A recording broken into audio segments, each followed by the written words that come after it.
మధ్యప్రదేశ్లోని ఉజ్జయినిలో కొలువై ఉన్న మహాకాళీదేవి అష్టాదశ శక్తిపీఠాలలో 9వ పీఠంగా ప్రసిద్ధి చెందింది.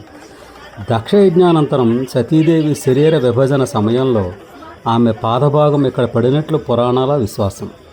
కాల భయాలను పోగొట్టే సంహార రూపిణిగా మహాకాళేశ్వర జ్యోతిర్లింగానికి సమీపంలో ఈ అమ్మవారు భక్తుల కోరికలు తీరుస్తారు. ఉజ్జయిని క్షేత్రం సప్తపురిలో ఒకటి. పరమ పవిత్రమైన శక్తిపీఠంగా పరిగణింపబడింది. ఇక్కడ అమ్మవారు కాలాతీత శక్తిగా పూజింపబడతారు.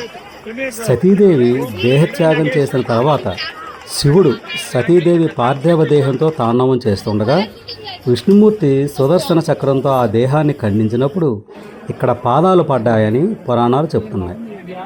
మాత స్వరూపం ఎలా ఉంటుందంటే, ఉజ్జయినిలోని ఈ ఆలయంలో మహాకాళీదేవి అత్యంత ఉగ్రరూపంలో కాలభయాలను పోగొట్టే తల్లిగా దర్శనమిస్తారు.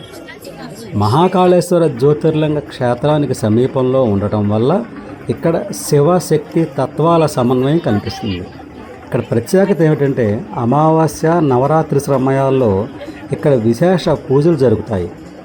ఈమెను రక్త దంతిక లేదా చాముండ అని కూడా పిలుస్తారు.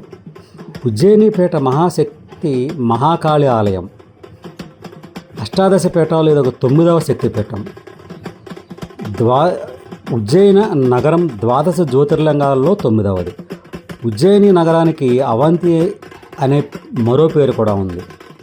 కాళీమాత గర్భాలయంలో ఎంతో ప్రకాశవంతంగా నాలుకను బయటపెట్టి కోపాగ్ని రూపంలో భయంకరంగా దర్శనమిస్తుంది. కాళీమాత నల్లని కళ్ళు, సింధూర రంగుతో చంద్రవంక కిరీటం ధరించి భక్తులను పూజలు అందుకుంటుంది.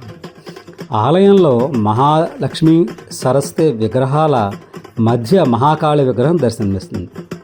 గొప్ప రాజైన విక్రమాదిత్యుని ఆరాధనాదేవి విక్రమాదిత్య రాజు తన తలను 11 సార్లు కోసి తన శిరస్సును దేవికి సమర్పించాడని, ఆ సమయాలన్నింటినీకి దేవి దానిని తిరిగి జోడించి జీవించేలా చేసిందని చెబుతారు. అతని చిత్రపటం ఈ ఆలయంలో ఒక వరండాలో ఉంటుంది.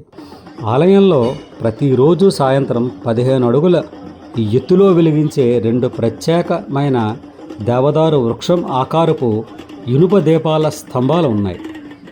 హరసిద్ధి మాత ఆలయంలో అన్నపూర్ణాదేవి, సరస్వతీదేవి విగ్రహాలు ప్రతిష్ఠింపబడ్డాయి. ఒక పురాణం ప్రకారం నిరక్షరాస్యుడు మూర్ఖుడైన కాళిదాసు కాళికాదేవిని ఆరాధించాడు. కాళికాదేవి అతనికి భక్తికి ముగ్ధురాలైంది. అతనికి సాహిత్య నైపుణ్యాలను అనుగ్రహించింది. ఆ తర్వాత కాళిదాసు గొప్ప కవి అయ్యాడు.